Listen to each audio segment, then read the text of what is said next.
from head to toe with armor. Not only were they required to wear these terribly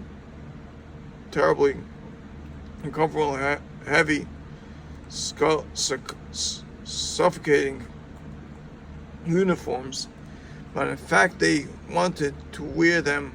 Their armor they knew protected them from the spears and swords of their enemies. Although it doesn't clank and glisten in the sun, armor is still worn by many people today. It is emotional armor, a tough, hard exterior that hides their lack of confidence in themselves, just as the soldier puts on his armor to protect his vulnerable body.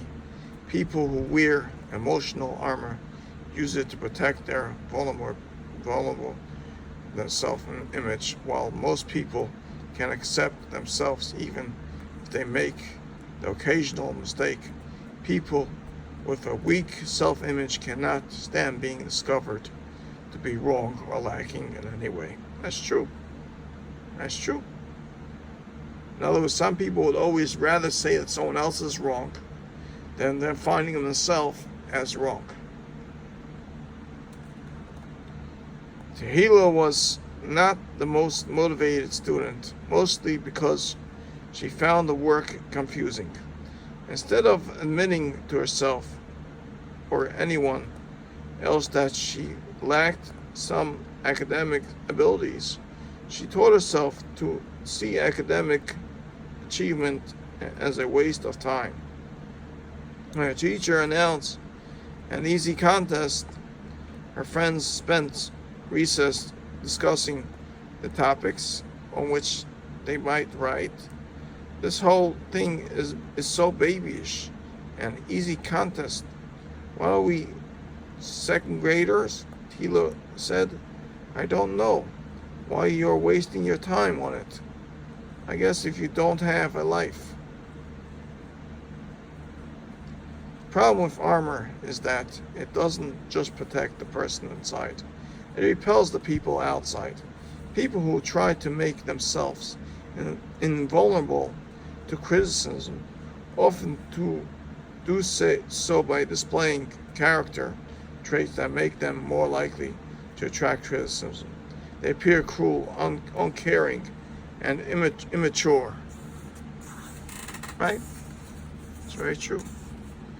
A state which not only discourages anyone from criticizing them, but discourages others from befriending them as well.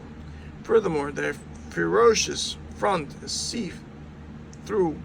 It doesn't take long for others to realize that the aggressive exterior hides a frightening interior.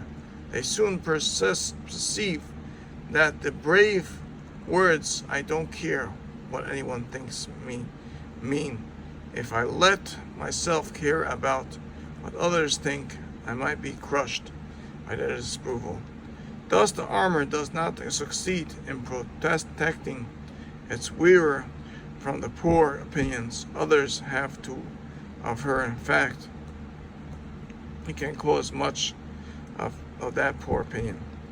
For a person who uses hostility and aggression as a mean of protecting herself and others, the harm becomes a way of life. She says it how she sees it, and in doing so alienates so many people that she gradually loses every relationship that might actually help to build real, lasting self-esteem within her. There is only one way out of this rut: to recognize it and start strengthening the interior so that the armor will not seem necessary. This can be done by bending in the opposite direction, encouraging and helping others, seeking and accepting advice from others, and most of all, accepting oneself as a unique and worthy creation of Hashem. When a person follows this path, she finds that she no longer needs to be tough. She can survive the news of her own imperfection and even use it to inspire tremendous personal growth. In other words, a person can start working on himself and constantly work himself always, and admit to himself there are problems to work on, he can work on. But if a person only sees problems in someone else, and that's the biggest problem, because he has them all. How would I want myself to be described? It is important to me to be considered particularly tough or individualistic. Do I mind being considered a sort of sensitive person? Well, I would say on that comment is,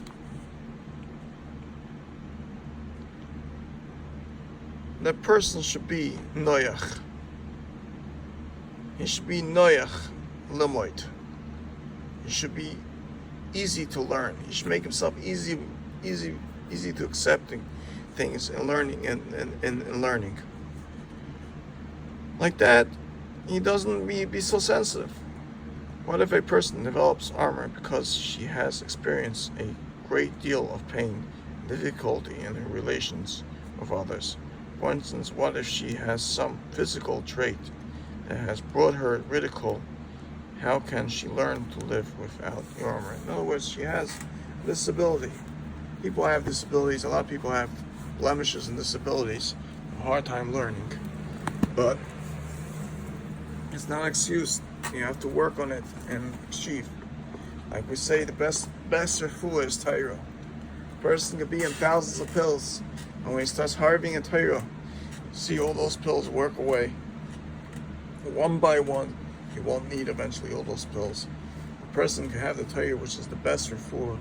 The Torah heals in all different ways. It's a healing soul. It constantly heals people, and people who come to Rabbanim, like people go to Reb Chaim, they do Reb Chaim Kanevsky for bracha. The fact that they're going to him is already a refuah. There's once a story of the Lubavitcher Rebbe, Zechariah Bracha, that there was this person there, it's Yisrael, who had a very sicknesses. He couldn't get out of it. Something was bothering him always. He could not be normal. He did not know what hit him. So he went to several Rabbanim in Eretz Yisrael. They couldn't help. Finally, one person told him he should go to the Lubavitcher Rebbe. So they told him, before you go to the Lubavitcher Rebbe, you should stop by this place in Crown Heights and eat over there. A lot of people go there and eat. He ate there, and for some reason he felt very nauseous. Before he got to the Lubavitcher Rebbe, he stopped at the corner on the street and he threw up. He threw up terribly. And he was like very nervous. Went to the Lubavitcher Rebbe, and the Lubavitcher Rebbe asked him, you threw up? You got it all out? So he said, yeah, how do you know? He's like, you're all healed. The fact that he was able to go to the Gadol, to the Lubavitcher Rebbe, was one of the Gedolim. People just understand each other. They were all Gedolim, because it says in Pirkei Avos, that all Klal Yisrael should be tzaddikim. If we all understand, all Klal Yisrael, all the Gedolim will understand each other, and their tafkid of what they learn, each one has a different tafkid of making the goal and learning, and they will all be shalom. There won't be a problem. The only problem is people don't have a misunderstanding of what each gadol has in learning. So they have a jealousy of each other, a kin of each other, and they constantly misjudge each other. But the Lubavitcher Rebbe has to be a great person. I see it to say that about Rav Shach, and I say that about every single gadol. I say that about Rav Miller, I say it about every single gadol. They're all great people. But the person that works on himself has the limud, has the learning, and that's the way they work on themselves, and they go in their goal. Besides, if a person learns like a kaif, which is not called learning.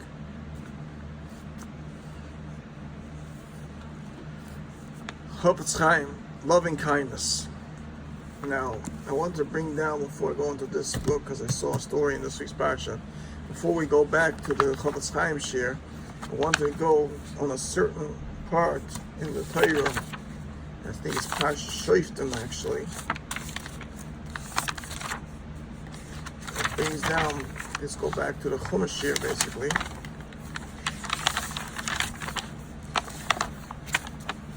It brings down Pash Shoftim. L'sisa al pi hadovar asher yagidu lecha mamakim min hamakim from the Bnei Shalom, which is the Torah.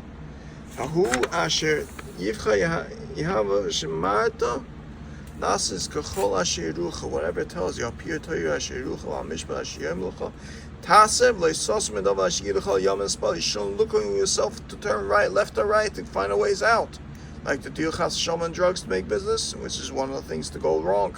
Because you shouldn't go yom and spile. You should deal the right business. The person that has to be mispal in the Baruch Hashem, as you have the panos of the right business, not the chas v'shalom go the wrong way. Like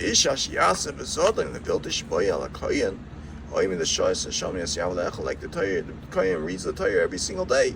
In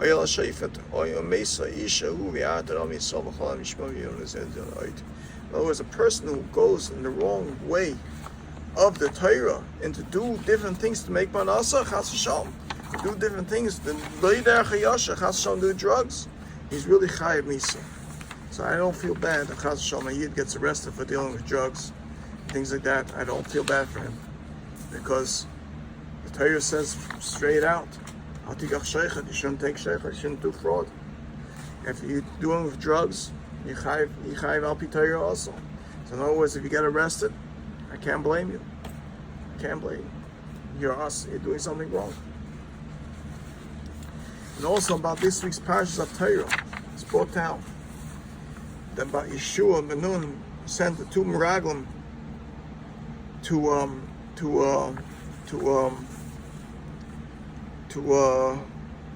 spy out, because he wanted to see where we're holding, if we're roya yet, to get to Eretz Yisrael. He sent it also, because Moshe Rabbeinu sent, but he sent only two, so they shouldn't, because it said B'shum the Yitzhar Dreitzachim and Rabbim. Whenever there's a rabbin, they send more than two people. The Yitzhar Dreitzachim, so there should be a rabbin. Chas v'shalom, there should be a herer. So he knows that two people, two great tzaddikim, they wouldn't be nichshol in the Yitzhar. Chas v'shalom, say something wrong. So that was one of the reasons why he sent only two people. That's what the Gemara brings down. So Kitzur Ma'isa came there, and Rachav Azayim took them in and protected them. So the fact that they protected them, the bracha they got from Meraglim, this book brings down a story. And since they did just with the Meraglim, because Klal Yisrael, by bringing them in Eretz Yisrael, they were able to, those two people, Rachav Azayim was able to go build a city called Lud, that was never able to get captured by any kingdom. They weren't able to capture Lud. Even though Nebuchadnezzar fell to trying to capture Lud, because the fact that she did a chesed of and she built that city for the curse of Torah that Moshe had to her, for protecting the spies that came to Eretz Yisrael.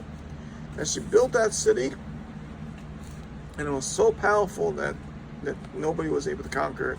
That was a payment for chesed, what a person does. In other words, a person does chesed, he doesn't know how big, depends who he does chesed for. If he does chesed, he doesn't know how big the mitzvah is of chesed that he get paid back for. Saying it aloud. Talk is cheap, says the world. When that talk is a pledge to charity, however, it is far from cheap. It is almost valuable as the act of giving itself. The Chofetz Chaim relates that when a person makes a pledge, he receives the same reward as he receives for actually tendering the money when he fulfills the pledge. He is rewarded yet again. So in other words, besides the mitzvah of giving, of pledging, when he gives it, he gets the equal mitzvah. So he gets double mitzvah. Just to take one step in the direction of giving brings upon a Jew a new level of holiness. His heart is turned toward the needs of others, and that alone elicits a reward. So in other words, a person turns to help his brother, help him, but give him a hitch, or helping him in any direction, but the fact that you're giving is a big outburst of your heart for toiv, for chesed. There are many reasons that people prefer not to make public pledges. Some feel there is something immodest about publicity, indicating that they have the means to give a large amount of money. The Chaim answers that the benefit far outweighs whatever show of pride might be involved. The benefit is that a pledge, especially a higher one, sets a level of expectation that pushes others to give more. It tells everyone present that this is an important cause which has attracted serious support from members of their community. Pride, powerful motivators, can be pressed into service to promote a mitzvah. In other words, to pledge to help another yid, to pledge to help an organization, to pledge to help a yeshiva is a very important thing, because it shows that others should do it as well. The person who makes the pledge receives credit for all those who are spurred by his verbal commitment to make or increase a pledge of their own. Other people avoid making pledges because they fear they may be unable to fulfill them. To avoid the liabilities that accompany the making of a vow, one need only say the words "bli neder," meaning without a vow. That phrase puts the pledge into the category of an intention one plans to fulfill, but for which one needs not make any formal vow if fulfillment becomes impossible. Even without the pressure of a holy vow, however, stating an intention in public does not pressure on a person to uphold his word. Sacrifice involved in putting oneself under such pressure is another factor in the reward earned by making a pledge. There are, of course, unexpected circumstances that truly do render one unable to fulfill pledges. People undergo unexpected losses or expenses, and suddenly the money they counted on is needed for other urgent matters, or perhaps it is altogether gone. One might think that in such a situation, having made a pledge would seem in retrospect like a disastrous move. The Chaim reveals that just the opposite is true. The person is rewarded for his intention, just as if had fulfilled it. Person's reward is in no way diminished if he gives without having made a public commitment. He still receives all the blessings that come with the